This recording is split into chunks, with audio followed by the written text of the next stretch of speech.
paz do Senhor Jesus, irmãos e irmãs, sejam todos muito bem-vindos mais uma vez a este nosso encontro com a Palavra de Deus.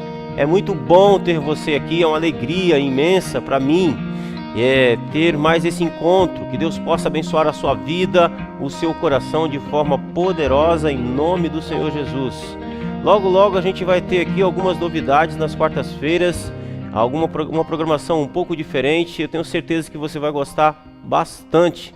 Então fica ligadinho aí, nas próximas semanas nós vamos ter aqui uma novidade bem legal nas quartas-feiras, ok? Bom, mas por enquanto eu quero agradecer a sua presença, muito obrigado por estar aqui conosco mais uma vez.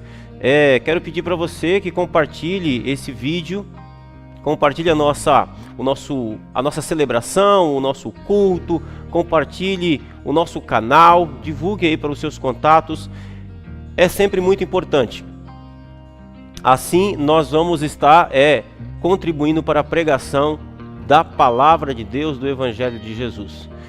Coloca aqui também no chat de onde você está nos assistindo, qual o seu nome, de que cidade você está falando, de que igreja você pertence.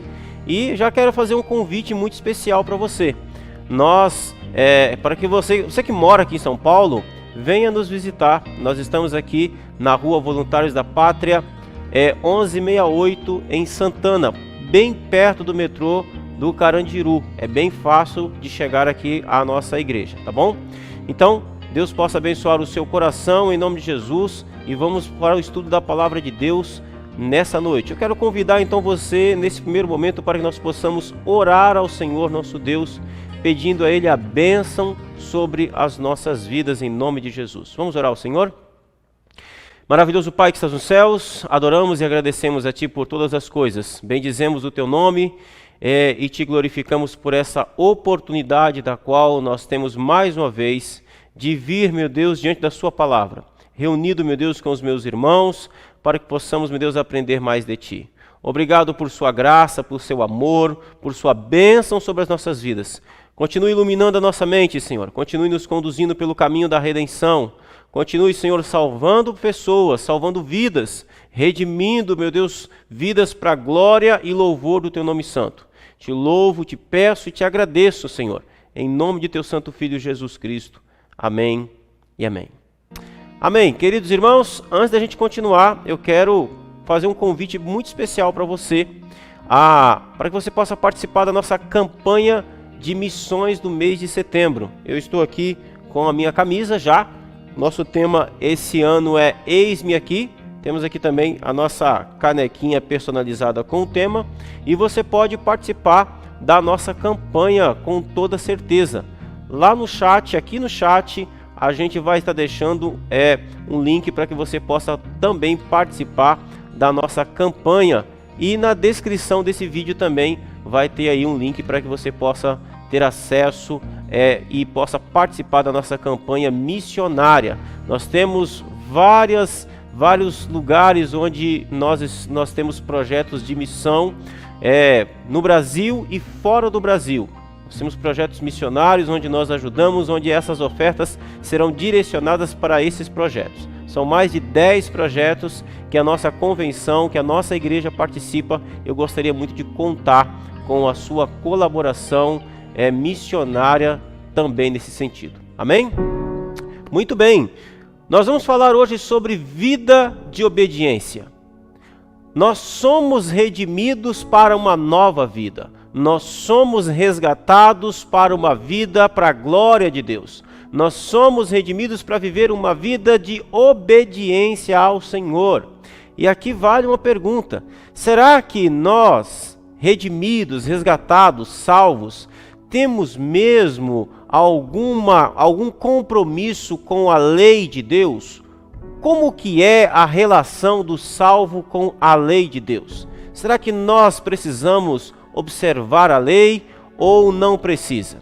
Será que porque vivemos agora em um estado de graça, em um momento da graça, onde nós fomos alcançados pela graça de Deus, nós podemos viver de qualquer jeito, de qualquer maneira, ou a lei de Deus nos aponta um caminho para a santificação? É isso que nós vamos estar vendo aqui hoje e falando um pouquinho a respeito desse tema. E eu gostaria de começar com um texto de 1 João, capítulo 2, verso 3 a 6. Diz assim, 1 João 2, 3 a 6. Sabemos que o conhecemos se obedecemos aos seus mandamentos. Aquele que diz, eu o conheço, mas não obedece aos seus mandamentos, é mentiroso e a verdade não está nele. Mas se alguém obedece à sua palavra, nele verdadeiramente o amor de Deus está aperfeiçoado. Desta forma, sabemos que estamos nele. Aquele que afirma que permanece nele, deve, portanto, andar como ele andou. Ok? Então, o apóstolo João aqui, ele está falando exatamente da característica daquele que foi salvo. A característica daquele que foi redimido. Ele está falando, olha, sabemos que o conhecemos, ou seja, sabemos que conhecemos a Jesus, e conhecer Jesus aqui é ter sido salvo por ele, é conhecer com intimidade. João está dizendo, nós sabemos que nos relacionamos com Cristo, sabemos que somos filhos de Deus, se obedecemos aos seus mandamentos. Então a obediência aos mandamentos não é para a salvação, mas é uma característica daquele que se relaciona com Jesus, daquele que foi salvo por Jesus. É isso que João está dizendo.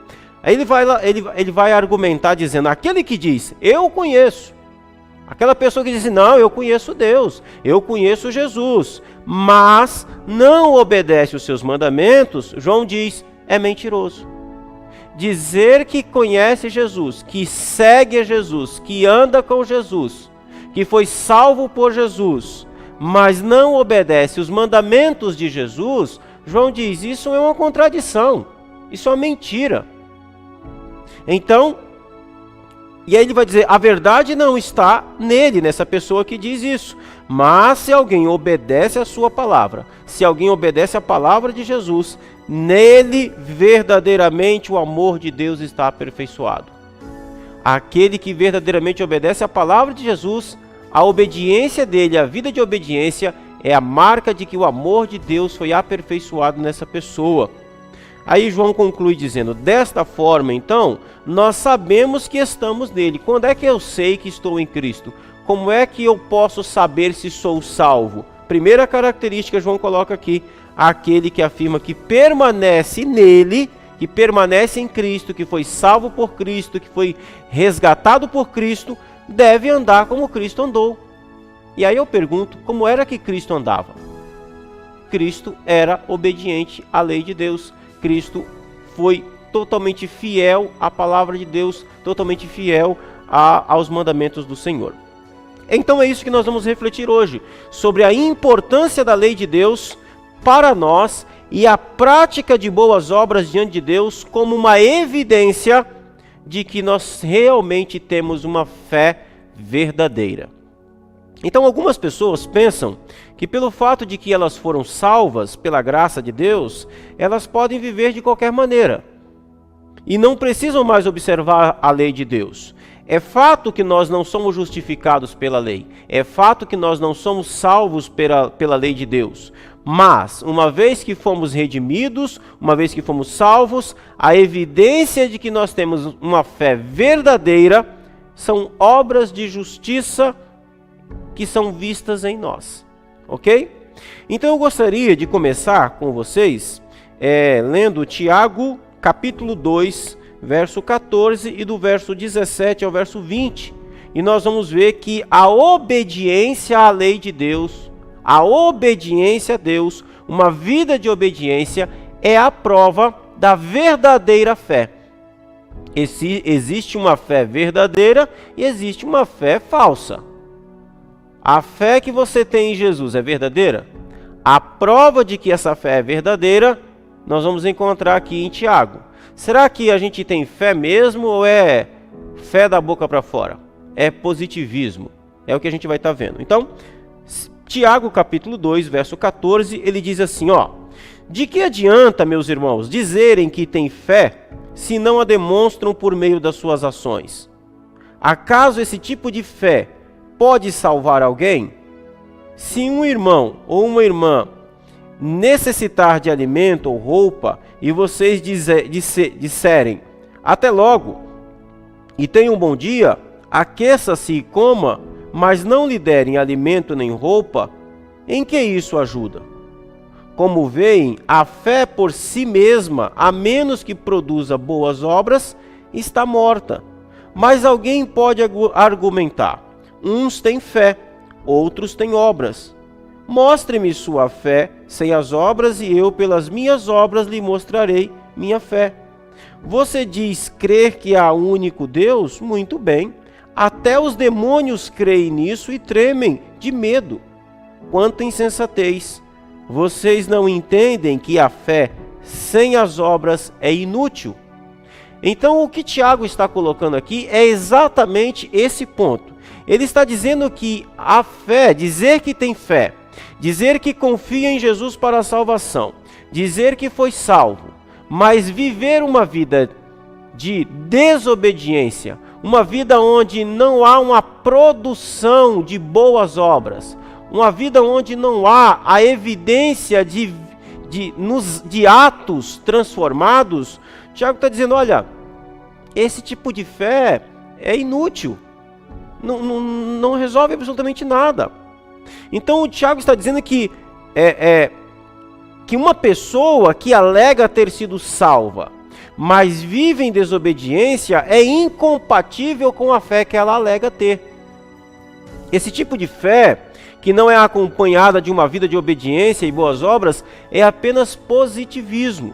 A verdadeira fé leva uma vida de santificação e justiça, e não uma desculpa para continuar vivendo em desobediência à vontade de Deus. Veja o que ele diz, olha, do que é que adianta, meus irmãos, dizerem que têm fé, se não a demonstram por meio das suas ações? Ah, eu tenho fé em Deus. Ah, eu confio em Jesus para a salvação. Ah, eu fui alcançado pela graça de Deus. Mas vive do mesmo jeito. Não há nenhuma transformação de ação, não há nenhuma transformação no seu vocabulário, não há nenhuma transformação nas suas ações, não há nenhuma obra de justiça. Ora, isso não é fé. Essa é uma fé vazia.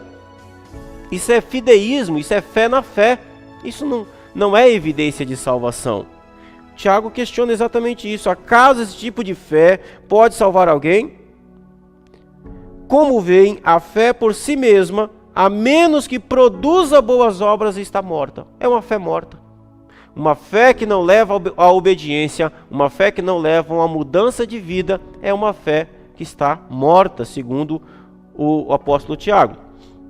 Então dizer que por ser salvo pela graça, não precisa mais ser obediente à lei de Deus, é colocar-se de novo debaixo da escravidão do pecado.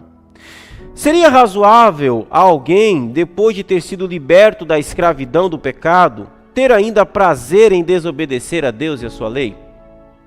Essa é uma boa pergunta.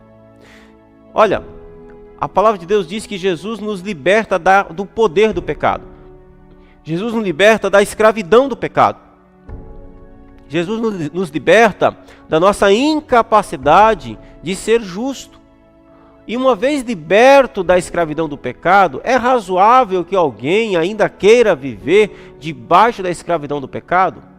Uma vez libertos pelo poder de Cristo, uma vez libertos pelo poder salvador e redentor de Jesus, é razoável não querer obedecê-lo ou desobedecê-lo? É razoável ter prazer na desobediência?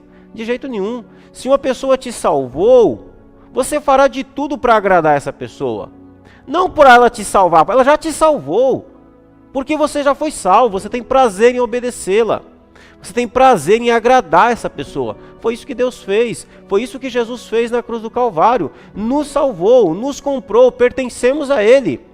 Portanto, agora em nós, há uma alegria em obedecer a sua palavra. Há uma alegria em obedecer a sua vontade. Segundo aspecto que eu quero tratar com vocês, que nós fomos redimidos, resgatados, renascidos para uma vida diferente. Eu quero ler com vocês aqui alguns textos que mostram isso. Diz assim alguns textos da palavra de Deus: porque somos feitura sua, criados em Cristo Jesus, para boas obras, as quais Deus preparou para que andássemos nelas. Assim que, se alguém está em Cristo, nova criatura é. As coisas velhas já passaram, eis que tudo se fez novo. Como também nos elegeu nele antes da fundação do mundo, para que fôssemos santos e irrepreensíveis diante dele em caridade, o qual se deu a si mesmo por nós, para nos remir de toda iniquidade e purificar para si um povo seu especial, zeloso de boas obras. Esses textos todos falam dessa vida nova, dessa vida diferente que nós temos em Jesus Cristo. Veja, o apóstolo Paulo aqui, todos esses textos são dele, ele vai dizer, olha, somos feitura sua, criados em Cristo Jesus para boas obras. Há um propósito nessa nova vida, boas obras, né? Boas obras essas que Deus preparou para que andássemos nela. Olha que coisa interessante. Então nós devemos entender que Cristo não é apenas o nosso Salvador, mas também o nosso Senhor. Precisamos ter a Cristo como o nosso Senhor e nosso Salvador. Ele estabeleceu a sua santa vontade. E todos aqueles que foram comprados com o sangue dele estão debaixo das ordens e dos mandados de Jesus. É uma alegria obedecer a Cristo. Não é um peso, não é uma tristeza, é um prazer obedecer a Jesus. Como o Senhor, ele requer dos seus servos obediência. Foi para essa vida de justiça que nós fomos criados, fomos salvos, fomos libertos. Não existia nenhum propósito em Deus, não existiria nenhum propósito em Deus nos salvar, se fôssemos para continuar vivendo uma vida de pecado e desobediência à sua lei. Ora, se fôssemos para continuar vivendo em pecado, se fôssemos para continuar vivendo em desobediência, qual era o propósito de Deus então nos livrar do pecado, nos libertar da escravidão do pecado? Nenhuma. Mas nós fomos libertos para uma nova vida, fomos salvos para uma nova vida. E essa nova vida ainda não pode ser vivida na sua plenitude. Porém, mas ela deve ser perseguida, pois foi para isso que nós fomos salvos. A gente não consegue ser perfeito, ser obediente na plenitude daquilo que deveria ser. Isso é um fato. Nós não conseguimos. Somos falhos, ainda pecamos, ainda desobedecemos a Deus, ainda somos imperfeitos. Mas isso não pode ser uma desculpa para continuarmos no pecado ou desobedecendo a Deus. Precisamos sim perseguir uma vida que agrada ao Senhor e de obediência a Ele. Terceiro ponto que eu quero notar com vocês aqui é que Deus nos deu os seus mandamentos, as suas leis, para que nós pudéssemos permanecer livres. As pessoas têm a intenção ou a ideia de que as leis de Deus são uma coisa chata, restritiva, uma coisa ultrapassada, uma coisa que restringe o homem. Não! Uma coisa que aprisiona. Não!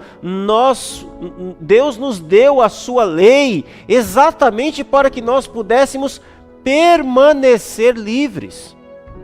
E aqui falando especificamente a respeito da lei de Deus, dos 10 mandamentos, olha, esse decálogo, esse conjunto de leis é para a sua proteção, é para o seu bem, é para que você possa permanecer livre. Permanecer livre. Então preste atenção, nós estamos falando aqui que Deus nos redimiu. Nós estamos falando de redenção. Jesus Cristo redime o seu povo. Ele nos redimiu, Ele nos resgatou, Ele nos libertou, Ele quebrou as nossas algemas. Fomos libertos da escravidão. E então, uma vez libertos da escravidão, Ele nos dá leis para que nós possamos permanecer nessa liberdade, permanecermos livres diante dEle. Por exemplo, Êxodo capítulo 20, verso 1 e 2, e Deuteronômio 6, 12 e 14, são textos que são anteriores à declaração da lei. Êxodo capítulo 20, do verso 3 em diante, nós vemos ali o decálogo, a lei de Deus dos 10 mandamentos. Mas antes de Deus dar a sua lei, antes dele dar os 10 mandamentos, ele teve uma fala introdutória. Ele teve uma explicação que é muito importante antes da lei. Veja o que acontece. Então falou Deus todas essas palavras, dizendo: Eu sou o Senhor teu Deus, que te tirei da terra do Egito, da casa da escravidão. Tenham cuidado, não esqueçam o Senhor que os tirou do Egito, da terra da escravidão. Temam o Senhor, o seu Deus, e só a Ele prestem culto, e jurem somente pelo seu nome. Não sigam outros deuses, os deuses dos povos ao redor, pois o Senhor, o seu Deus, que está no meio de vocês, é um Deus zeloso. A ira do Senhor, o seu Deus, se acenderá contra vocês, e ele os banirá da face da terra. Perceba aqui uma coisa interessante. Então isso aqui é antes de Deus falar: não tomarás o nome do Senhor teu Deus em vão, não terás outros deuses diante de mim, não farás para ti imagem de escultura, lembra-te do dia de sábado. Antes de Deus dizer qualquer uma dessas leis, ele deu exatamente essa orientação aqui, que eu acabei de ler para vocês. Preste atenção no que ele está dizendo. Olha, eu sou o Senhor teu Deus, que te tirei da terra do Egito.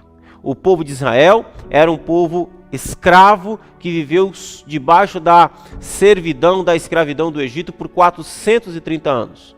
Então, quando Deus liberta aquele povo, quando Deus os tira daquele lugar com mão forte e poderosa e os leva para uma terra que mana leite e mel, a terra prometida, no caminho dessa terra, Deus dá a sua lei. Antes de dar a lei, ele diz: olha, eu sou o Senhor que te tirei da terra do Egito.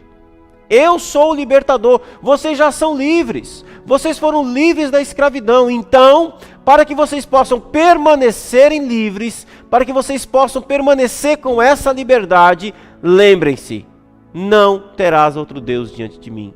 Ter outro Deus diante de você é se tornar escravo, é voltar para o Egito, é voltar para a escravidão. Para nós, Deus te libertou em Cristo Jesus. Fomos libertos através do sacrifício de Cristo Jesus. Mas nós somos libertos de que escravidão? Da escravidão do domínio do pecado. Uma vez que nós fomos libertos, então Jesus vira para nós e diz: agora, não se ponha mais debaixo de desobediência. Não se ponha mais debaixo de pecado. Obedece à lei. A lei é para que você possa permanecer livre da escravidão do pecado, para que você não volte a ser escravo do pecado, porque pecado é exatamente isso: desobediência a Deus, viver uma vida que não é mais para a glória de Deus. Se você vive uma vida de desobediência a Deus, se você vive uma vida que não é para a glória de Deus, você é escravo do pecado. Então, uma vez que você já foi livre pelo poder de Jesus, então, lembre-se, obedeça à lei de Deus, obedeça à vontade de Deus, procure conhecer a vontade de Deus, para que você possa conhecer qual é essa perfeita vontade, para que você possa viver de forma livre, de forma legal, livre diante de Deus. Ok? Muito bem, meus queridos irmãos e irmãs, então Deus dá a sua lei para que nós permaneçamos na liberdade que nós recebemos. Para que nós permaneçamos na liberdade. Você já notou que muitas vezes nós temos a lei de Deus como uma espécie de estraga-prazeres? Não é? Mas é exatamente o contrário. Deus deixou a sua lei como uma cerca de proteção, como uma placa de sinalização ao longo da vida, que nos orienta no caminho da qual Ele já nos colocou em Cristo Jesus. Quando Ele ordena aos filhos que obedeçam os pais, Deus quer o bem da família. Quando Deus ordena não matarás, Ele está protegendo a vida. Quando Ele ordena não adulterarás, Ele está protegendo o seu casamento. Liberdade não é você se relacionar sexualmente com quantas pessoas você quer. Isso não é ser livre, isso é ser escravo da sua sexualidade. Liberdade não é você viver do jeito que você acha ou para onde aponta o seu nariz. Isso não é ser livre, isso é ser escravo da sua vontade. Liberdade não é você poder dizer o que lhe vem na telha. Você não é livre por dizer o que lhe vem na telha. Isso é ser escravo da sua língua. Não. Liberdade é você viver uma vida para a qual você foi criado para viver. Liberdade é você se relacionar com apenas a sua esposa ou apenas com o seu marido. Liberdade é diante de você ter a opção de se relacionar intimamente, sexualmente com quem você quiser, você escolher fazer isso apenas com a quem você pode, com a quem você deve, que é a sua esposa ou seu marido. Isso é ser livre. Deus é livre. E nem por isso Ele sai fazendo aquilo que lhe dá na telha, mas Ele faz tudo aquilo que é de acordo com a sua natureza, com a essência do seu ser santo. Isso é ser livre. Então, uma vez que nós fomos livres, para a liberdade foi que nós fomos livres. Então nós obedecemos a lei de Deus, nós obedecemos a sua vontade, nós obedecemos aquilo que Ele nos ordena. Deus deseja então que você viva uma vida extraordinária que Ele criou para você. Uma vida de obediência é evidência de verdadeira fé em Cristo. Nós fomos renascidos para essa nova vida. O pecado cansa. Pecar cansa. A desobediência cansa e cobra um preço muito alto. Antes, no mundo sem Cristo, nós éramos escravos do pecado. Assim como os hebreus eram escravos de Faraó. Mas a graça de Deus nos libertou com mão forte e agora somos livres para servir ao Deus vivo. Amém? Que Deus possa abençoar o seu coração de forma poderosa. Eu quero orar por você, para que Deus possa ajudá-lo. Existe alguma lei que você tem dificuldade? Você está tendo dificuldade de obedecer a Jesus? Mesmo salvo, mesmo renovado, mesmo renascido, você tem encontrado dificuldade para obedecer à lei de Deus, à vontade de Deus? Eu quero orar pela sua vida. Eu quero orar para que Deus possa lhe dar forças, para que Ele possa lhe ajudar com relação a isso, para que você possa realmente viver uma vida de liberdade extraordinária diante de Deus. Amém? Vamos orar ao Senhor? Pai Santo e Deus querido, eu te agradeço, te louvo, Senhor, pela liberdade da qual o Senhor nos deu em Cristo Jesus, através do sacrifício dele. O Senhor nos redimiu para a glória e louvor do teu santo nome. E a ti seja dada, portanto, toda honra, toda glória e todo louvor. Deus Santo, te bendigo e te exalto, Senhor, por todas as coisas. Pai querido e eterno, eu quero pedir a Ti, em nome de Jesus, que venha ajudar essa pessoa, venha ajudar esse irmão, essa irmã, para que possa, meu Deus, com toda a certeza, para que possa, meu Deus, com toda a alegria do coração, conseguir superar, meu Deus, as dificuldades com relação à sua lei, à sua vontade. Senhor, em nome de Jesus, que ela possa, meu Deus, conseguir, meu Deus, viver uma vida para a glória do seu nome santo, para exaltar quem o Senhor é, uma vida de obediência, Senhor, uma vida de honestidade, uma vida, meu Deus, moralmente, Senhor, boa, Senhor, aceitável, agradável a Ti. Pai, nas limitações e nas dificuldades de cada um, que o Teu Espírito Santo venha nos encorajar, venha nos abençoar, venha nos dar autodisciplina, Senhor, para que nós possamos, meu Deus, conseguir vencer e possamos viver, meu Deus, uma vida não de culpa, mas uma vida de obediência, uma vida de satisfação e realização naquilo que o Senhor está promovendo em nós. Pai, continua libertando vidas, continue libertando escravos, continue libertando oprimidos. Em nome de Jesus, suplico e peço a Ti, em nome de Jesus, o Teu Santo Filho. Amém. Querido irmão, irmã, que Deus possa abençoar o seu coração de forma poderosa em nome de Jesus. Muito obrigado por você ter estado aqui conosco mais uma vez. Deus abençoe a sua vida de forma extraordinária e a gente se vê na próxima semana, neste mesmo horário, se Deus assim permitir, em nome de Jesus. Um forte abraço a todos, fiquem na paz e até semana que vem.